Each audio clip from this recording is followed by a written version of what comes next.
বিধানবাবুর আশ্রমে বাবার মূর্তি স্থাপন উপলক্ষে 3 দিনব্যাপী কীর্তন অনুষ্ঠানটি অনুষ্ঠিত হয় গাজল নয়াপাড়া মোড় এলাকায়। গাজল ব্যবসায়ী সমিতির সম্পাদক তথা গাজলের বিশিষ্ট শিল্পপতি বিধানচন্দ্র রায় পরিবারের সদস্য উত্তম রায়, উজ্জ্বল রায় সহ রায় পরিবারের অন্যান্য সদস্যরা মূর্তি স্থাপন করে পূজা অর্চনা সহ নাম সংকীর্তন ও লীলা কীর্তন সহ নানা অনুষ্ঠানের আয়োজন করা হয়।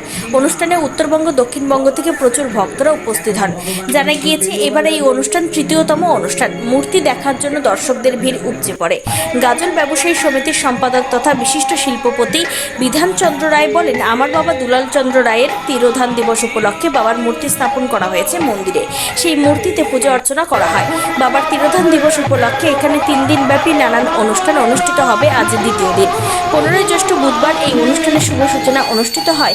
ভাগবত পাঠ, গীতা পাঠ, কৃষ্ণ কথার মধ্য দিয়ে 16ই জ্যৈষ্ঠ রোজ বৃহস্পতিবার থেকে লীলা কীর্তন শুরু হয়। 18ই জ্যৈষ্ঠ সকাল 6টা পর্যন্ত চলবে।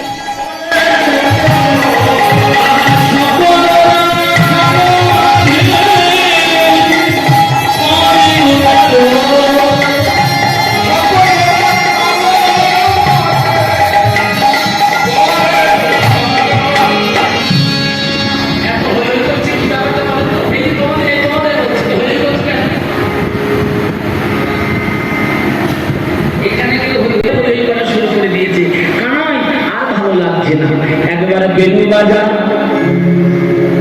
কানাই, একবার বেনু বাজা, বেনু না বাজালে তো ধেনু ফিরবে না। কানাই একবার বেনু বাজা।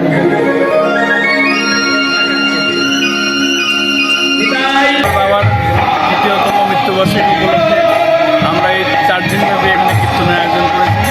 কালকে এই কীর্তন শেষে এখানে মহাভোগ হবে। তাই আমরা এখানে 10,000 লোকের প্রসাদের ব্যবস্থা করেছি।